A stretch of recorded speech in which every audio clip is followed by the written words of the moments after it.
Hey, hi everyone. Welcome to this paper from Sister Nancy to Sparrow, Rural England and Caribbean Folk, which is an auto-ethnographic reflection on my childhood experiences in relation to music. And my PhD was a historically informed creative writing that uses oral history, testimonies alongside other sources to tell a Caribbean history of my home county, Northamptonshire in the UK East Midlands. 1940 to 1990. One of the major elements was a music history, including blues parties in what was quite a rural area at the time, and the sound system culture during the 70s and 80s. Today's paper takes place after my PhD, really detailing my life in the 2000s and how Caribbean music helped me remain connected to, I guess, my sense of self, as I was sent to all white private schools as well in that time.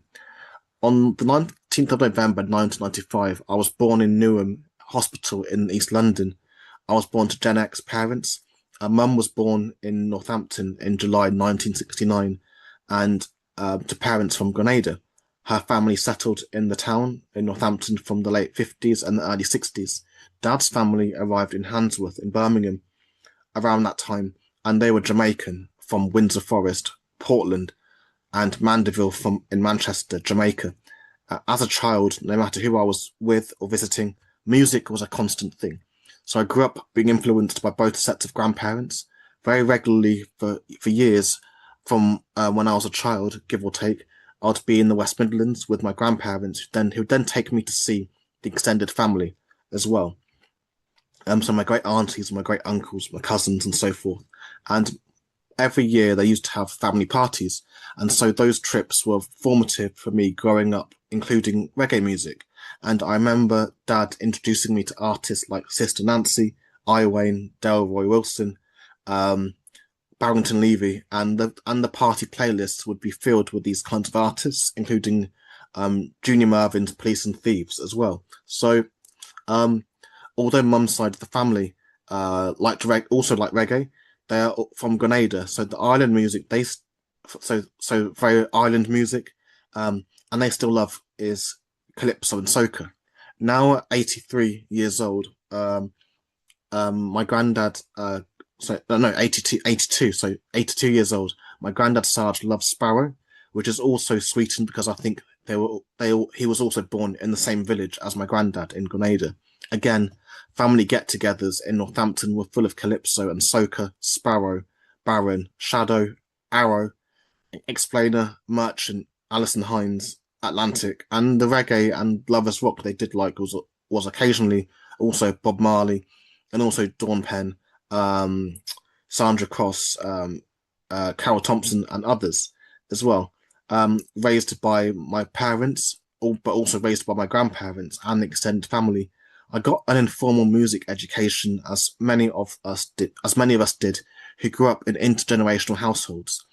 Then we were using CD, so those songs came with extra information in the form of, like, I guess, paper leaflets within the CD case.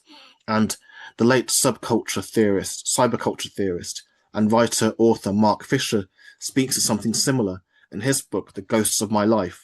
He tells us it's hard to believe this now, but along with public service broadcasting, the NME, I think he's referring to NME magazine here, constituted a kind of supplementary informal education system in which theory acquired a strange, lustrous glamour.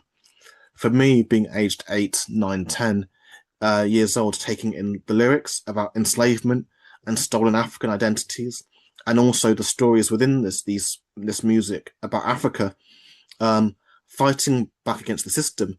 That was an early introduction into how I related to my blackness. So through the reggae music, soca, calypso, and as a child, it completely blew my mind and rewired my sense of self. So when my parents left London in 1999, they returned to Mum's hometown in Northampton and put me in a private school called Overstone Park, and that's me in my uniform there. And there were other black students, but I left there in 2004, I believe, for a school called Great Houghton Prep in a local village, and I was the only black student. And so the music that my parents and grandparents loved became a lifeline. 5 days of every 7, I was in school with white students being taught by white teachers, changing the way I spoke. And this was a day school, so I got to go home each day. But between the hours of 8:30 drop off and the 4:10 finish, longer if I had after school activities, as I often did, including chess club, and as I once played in national chess tournaments. For many of my childhood years, during term time, I was up close and personal with white people and whiteness, and especially wealthy white people. And going home, music kept me grounded. So out in the rural Northamptonshire then, what ricocheted out of going to that school was an appreciation for the rural countryside, while understanding lots of it was maintained by the profits that came from British colonies, including plantation enslavement in the Caribbean and the looting of India. Um, Both my parents were instrumental in my enjoyment of Caribbean music and respect for the history both Generation X and the earlier boomer parents lived. I didn't only grow up with music, but also many of the stories. So I grew up being told about these larger than life characters who once lived in old Northamptonshire during the 60s, the 70s, the 80s, and even to the early 90s, before I was born, like my great grandparents, Toyley and Edison Noel. My mother, so my mum, dad, Grandma Kathy, Auntie Mona, and more than anyone, my late Aunt Louisa, understood the importance of the young people knowing what happened before them and carrying the feeling of being connected to the future, because that's what really what whiteness does. It cuts you off from really any ancestral cultural power. In the 2000s, Mum and my godmother, Dr. Heather McClue, ran a Saturday school that I also used to go to, and it was here I got to learn about the richness of the islands. This really helped me counteract the brainwashing that was going on in private school. And sending me to a rural village school was the best and worst thing my parents ever did, because although I was bullied and whatnot, the smaller class sizes and the quiet and what have you affirmed traits that we would now associate with autism as well. And that's the reason that my parents sent me to private school, because they thought that the environment would be a better fit for what I was like socially and emotionally. Caribbean music became one of my stims, and to really appreciate not just the information that's in the songs, but also the drum beat, and to appreciate the power of the sound. As a young child, I loved that music so much. Dad taught me how to burn CDs, and listening to those songs not only brings me closer to my culture, but also to take me back to the early 2000s cultures of physical media. Being taught to care for physical media was about building character and resilience and care. And if you wanted to have CDs, you have to remember not to be clumsy. CDs get scratched, get fingerprints on them, they get broken quite easily. And to go through the process of listening to the CD, you'd have to go to the shop to buy the blank ones, and you'd have to make sure they were the right type of CD to burn too. Then you'd have to go home and go through all the right steps to copy the tracks over. So it taught patience and life skills, because life is also about the steps taken to get something done. And some activities, you don't have shortcuts, and burning CDs is one of those activities. Sometimes you just have to go through all the discomfort. Now, with streaming and so forth, less so. But for me, when those songs come on, I'm taken back to those into those ghosts of my life, like a close-up of a haunting. So back then, I remember my grandparents had CD and they had vinyl, and now everything is on Spotify. We have a 20th century products on 21st century technology. Mark Fisher believed that smartphones shouldn't be considered as objects that we have, but as portals into cyberspace. And when